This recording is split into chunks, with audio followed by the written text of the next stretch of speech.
Good morning, welcome back to the channel. This morning we're in the pursuit of finding some water. Our main drainage ditch that we were pumping water from for watering just before we harvest has run pretty low. I don't want to empty it right out, but we have a piece of property with a ditch that's running alongside it that has some water in it, so we might be able to pull some water from there. But we'll see how that goes. I don't know how deep the ditch is. I don't know how much water is in there. So we're just driving down the road here. I'm following Melissa. She's got the tanker.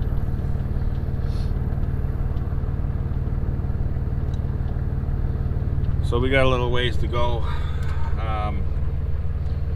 I think going there is 1.5 miles. Coming back's 1.5 miles. So you got 3 miles plus a mile to get to the field.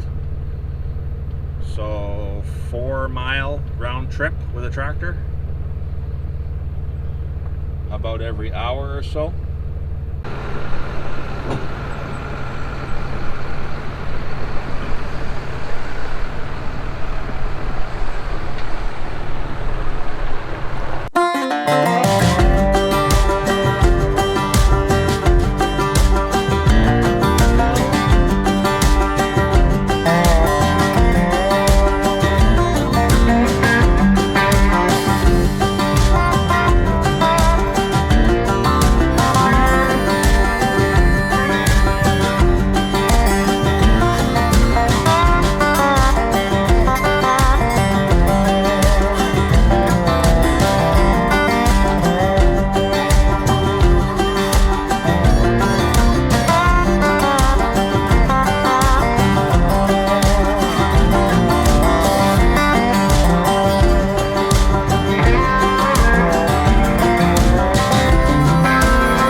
Morning. So, bit of a slow start today. It's no sod this morning. It's been too hot, it's been too dry. None of the landscapers or anybody really wants to do sod. So right now, I'm just working on the first four-wheel drive tractor I've ever driven out here. This is the one I started on. It's a 4366. Yes, there's no hood. I know there's no hood. It hasn't had a hood since I was a kid. The reason for it not having a hood is the peat soil, when it's really dry, especially like this, it becomes a nice fine powder, which is lovely. It builds up on the exhaust manifold and it will catch fire. So when you have a hood that doesn't open very easily, like on a newer tractor, it just either pops up, pops sideways, whatever way it opens up, and you're trying to put an engine fire out, it doesn't work very good when you have to undo all the bolts and everything holding it together just to get the hood open so you can get water sprayed in underneath on top of the exhaust, which you're not supposed to do anyway. In general, hot exhaust, cold water causes cracking and all kinds of problems. But that's the reason why there's no hood or cowling over top of the engine. I really hate that. I found the hood and all the pieces, so I was hoping last winter, or the winter before actually, I was hoping to get the hood and everything back on. I wanted to get this tractor painted up nice and stuff like that, but it doesn't always happen that way. Either way, despite how ugly this tractor looks right now, it starts and it runs really good. It has a newer transmission in it. It has a newer engine in it. Newer to us anyway. The engine is out of a 1993 International truck. So it's still a DT 466. So it's still pretty much the original power plant of this machine. I got a couple flat tires on it. Just pumping up right now. And yeah, we're gonna get this thing put on the discer. The whole reason why we're gonna be using this tractor is because all of my versatiles are down right now, because the clutch decided to go on the triple nickel about a month ago now, and I haven't had time to fix it. This one starts and runs. All I gotta do is check over the oils and everything. This thing has been pretty reliable. I throw a set of batteries in it, she fires up, and away you go. Nothing major. It's all mechanical, no electrical. The only electrical on there is the alternator starter and the lights, which I did put LED lights on there a few years ago, nice ones. Got those, and a couple on the back.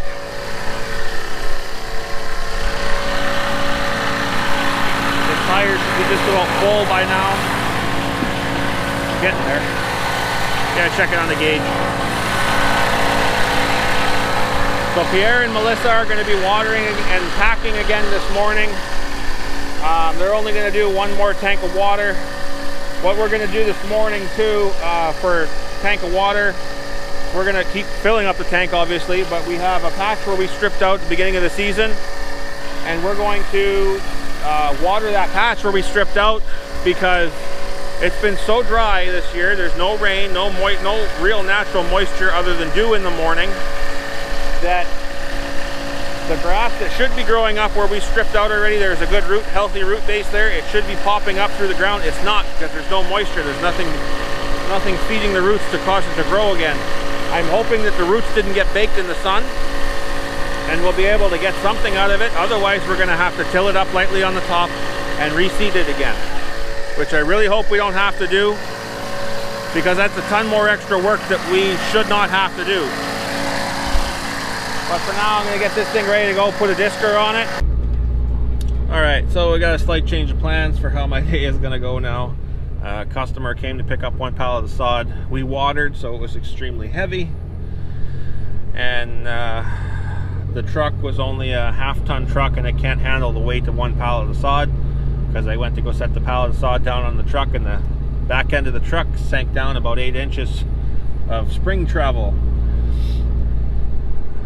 So they were a little bit worried they weren't going to make it back. So I don't have any trucks running around going out that way, so I'm going to have to load it on the back of my truck and take it for delivery. So it's going to be about a 3-hour round trip. So that changes my day quite a bit. But I'm waiting for another pickup to come. Actually, Ezra's coming to pick up, so I'm going to get him loaded and on his way, and then I'm going to load stuff up on mine, and then I'm going to make my way out there. So it's not a huge deal, but still takes away from my day. But until then, I'm going to continue. I'm going to get this 4366 going and get it hooked up to a discer so that Pierre can start disking, and Melissa's going to keep watering, and they're basically going to do that till I get back, because I'm going to be gone 3 hours. What time is it now? Actually, it's 9 o'clock. So by the time I get Ezra loaded out and out of here, excuse me, I'm going to be out of here about 10-ish, somewhere in there, by the time I get those guys set up and everything going. So 10, and then I'll be back by 1 o'clock, hopefully.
So far it's running good. Haven't put it to work yet, but we've got the discer hooked up and we're just making our way down to the back. I'm gonna give it its first real test run in 4 years, 5 years. It's been a while. I just checked all the fluids, topped everything up. It still had a full tank of fuel. I'm hoping that it's not got too much crud in there that's going to cause the filters to plug up. I do have a set of filters if I have to change them out, but I'm hoping that just because it's running and it runs hot enough, it'll just burn whatever's in there, and we can put fresh fuel in there when it's needed. But yeah, so far it seems to be running good. Managing a whole 5 miles an hour.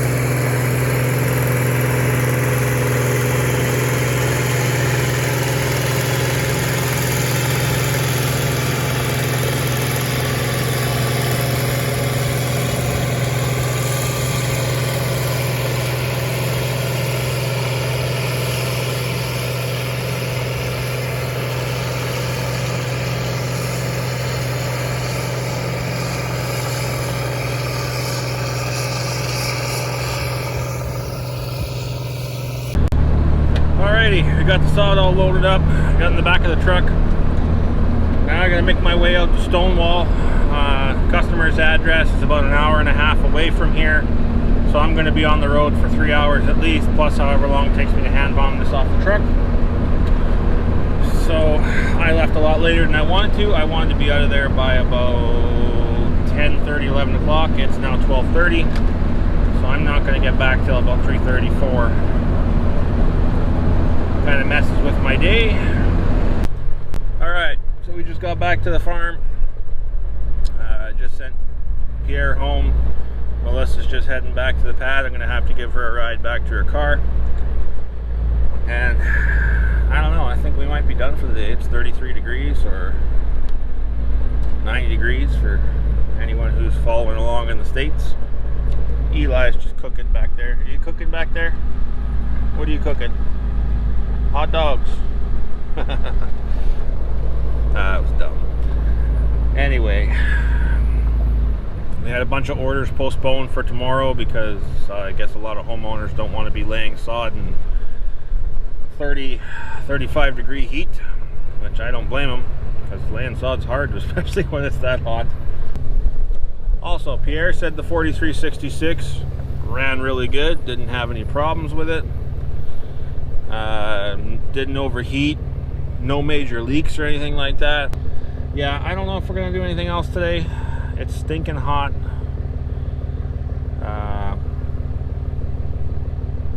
Everybody put in a shorter day, about 10 hours today. And it's the weekend, it's Friday. Yeah. Maybe we'll call it quits early. Got the pump loaded up, suction hose for watering and stuff. The ditch doesn't seem like it's going down at all back there, which is a good sign. We can get lots of water out of there so we can keep watering and keep the dust down so we don't die from dust inhalation.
Well, that's the end of another week. Saturday finished up. Had a few orders postponed for today, so we ended up only cutting 9.5 pallets. Not a big deal. Nice easy morning for a Saturday after a long hot week. But I don't even see the neighbors out cutting it all this morning, so I don't know what to expect. That must be going on all over the place. It's too hot. Nobody wants to work. But that's part of July for you. It'll start to pick up again in a couple weeks time. But this drought is just, it's been tough on everyone. There's only people in the city are only just realizing how dry it actually is. We're on year 4 of this out here, of it being really dry. This so far has been the worst. Like, this drainage dish behind me is pretty well empty. And as you guys can see in some of the videos, there is a ton of dust. And you'll notice some of the machines are smoking a lot more than others, and that's because depending on where the suction is for their air filter intake, the intake on the machine, it might be so low that it's sucking in a lot of dust all the time. I know that forklift is bad for that. It's really low. So you're constantly cleaning out air filters all the time. I'll show you guys the process of doing that on another video, but I think I'm going to call it quits for the video today. Yeah. Hope you guys enjoyed the video. If you did, don't forget to hit the thumbs up, subscribe, and I'll see you guys in the next one. Take care. God bless.